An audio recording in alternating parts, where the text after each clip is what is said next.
Well, hey there, Sharon Horne-Ellstrom here. Welcome to our day 3 of our this is actually our 6th Get Up and Go challenge. The 6th time we've done over a 30-day challenge. Done a lot of other challenges, but this is the 6th time I'm doing what I call the Get Up and Go challenge.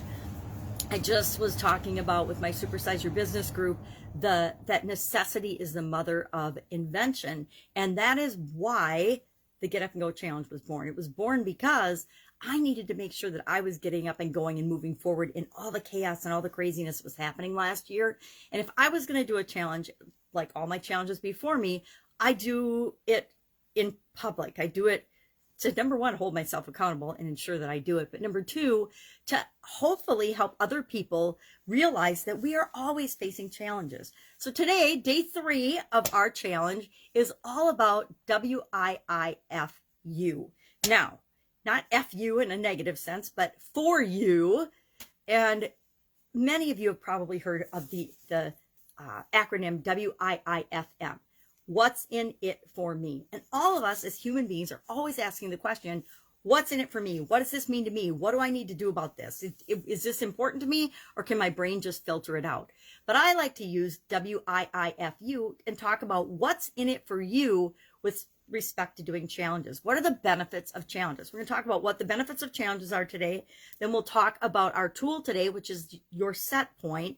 And then we'll have a quick action item for tomorrow. And it'll just be a quick post underneath this video, your answer to a question, and to, what is the most important in it for you thing that is causing you to want to do this challenge, this or any other challenges. I am absolutely a challenge addict. I love challenge. Not only am I leading this challenge for the next 30 days, but I'm also doing several other people's challenge. I found I'm doing one about tribes that I thought would be quick and easy. It's a 14-day challenge. And I realized that I missed all the preliminary work. So yesterday I was quickly, in between all my other things, trying to catch up on all the preliminary videos, preliminary assignments, preliminary information that was provided for that challenge. So instead of being a 2-week challenge, it's actually a 3+ week challenge with all of the other bonus material that's there. So I want to make sure that I can absorb all that. Why? Because it's something that I want to improve on and do a better job of in my life. It's a result that I want to get. So what are some of the things, what's in it for you to do challenges? Why should you care? Why do you want to do challenges? Number one, I see them as an opportunity to progress, an opportunity to proactively handle change. Now, if last year has taught us anything, it's that change is absolutely inevitable. And when we think we're exempt or we're immune from any type of change or craziness, things like a pandemic can come along, things that I'd never even imagined in my lifetime, and they can totally upend our entire lives in every area and aspect of our lives. Change is going to happen no matter what. The one constant that we can count on in our lives, all of our lives, yours and mine as well, is that things are always going to be changing. Challenges create change. They create action. They create progress. They create results. They create movement and growth. They're how we achieve anything, right? Is maybe somebody outside of us doesn't challenge us, maybe the environment doesn't challenge us, but maybe there's something inside us that's nudging us to do more, to be more, to have more, to create more, to make a bigger difference or impact in the world. So challenges and change are how we have the opportunity to even create change or challenges or create anything in our lives. They allow us, challenges allow us to have course corrections. We can change our course. We can change our road. We can change our direction. It's an opportunity for us to actually take a deep breath and say, is what I'm doing really consistent with who I am? Does it really align with my core values and my true path and what's really important to me? I had the opportunity in 2010, I had a sudden cardiac arrest, and most people would think, well, dying isn't a good opportunity to change. But for me, it was the perfect opportunity to change, because I finally gave myself permission to look at what I was doing in my life, how I was going, and how things were working out for me. And if you have something like a huge health event or you die, it's a huge indication in your face that you're not going down the right path. So it allowed me the opportunity to have a huge course correction and align with my values and my goals and get back on the right path. It allows you to remember that you're awesome and resilient and amazing and capable and creative and smart. And resourceful, and everything you need is already inside you if you're just willing to let it out, let it shine, be yourself, and be the example for other people. Doing challenges, creating things, having results in your life is the best example, the best way that you can lead other people to creating change and transformation and making a difference in their life. Challenges are like one of the fastest ways to test and tweak and quickly figure out if an idea that you have or a solution that you have is a good one, right? It's a quick way to test and try out different things for your life. And maybe you do a challenge that's like a 5-day challenge and you find out that the result that you get isn't even what you want, but you still learned and grew from doing that challenge. To me, challenges are the fastest, easiest way to get from point A to point B, bar none. They are, if there's a result that you want to get, the fastest way to get there is to know what the result is that you want, have that result or goal in mind, and then challenge yourself to get there. And I break it down and I do one thing every single day to move me toward that amazing result that I want. And so those are just some of my reasons for loving challenges. They're the fastest way to change any area or any aspect of your life, to change any habit, to solve any problem, is by challenging yourself. You don't need other people to challenge you. You can be a self-starter and create challenges for yourself. How do I know?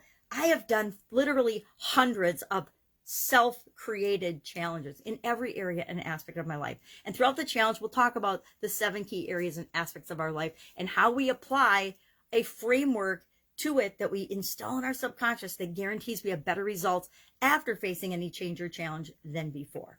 So our tool today is our set point. Every single one of us has what we call a set point, a place where we feel super comfortable and we're set at that point. Think of a thermostat in your home or in your car if you live in the winter where I do, and you have to go out in the cold weather. You want to set your thermostat and have that warm air blowing at you as soon as you get in the car. And heated seats, if you've got those are awesome in Wisconsin. So all of us have a set point, a temperature at which we feel comfortable, amount of money at which we feel comfortable, amount of income, amount of expenses, amount of debt, amount of health, what we weigh would be considered a set point. And if you don't know what your set point is, for example, your weight, step on the scale. That is what your current set point is. If it's different than you want it to be, that is a perfect place to apply a challenge in the SOAP framework. But that works in any area or aspect of our life. So today, my question is for you, what is your set point? Let's use a scale of 1 to 10 to keep it simple. What is your tolerance for challenges or change? So at the beginning of COVID-19 last year, I talked about what was your set point at the beginning of COVID-19, because for a lot of us, that was an absolute point in time that we could look at and say, all right, before COVID-19, I was this comfortable with my life. My set point was probably a 6 or a 7, maybe an 8 or a 9, depending on how you subjectively judge that for yourself. But as soon as COVID-19 hit and the restrictions started falling into place, and depending on your current situation in your life, how much of it was blown up, immediately determine what your set point was. So let's say, 1 to 1 being, you have all right, let me think about this a minute. 1 being easy, super easy, no problem handling the challenge or the change. 10 being super resistant, really struggling with, having a hard time, not knowing what to do with respect to anything, feeling out of control and just kind of lost would be a 10.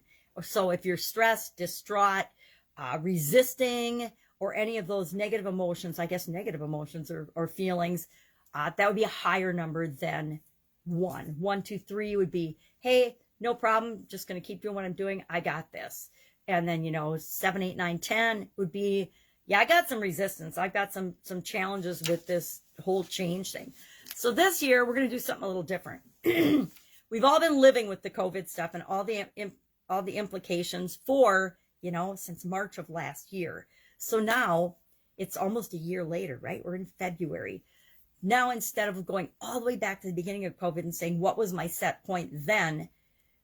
Let's look at what was your set point beginning of 2021. where were you at with respect to dealing with change and challenges at the beginning of 2021?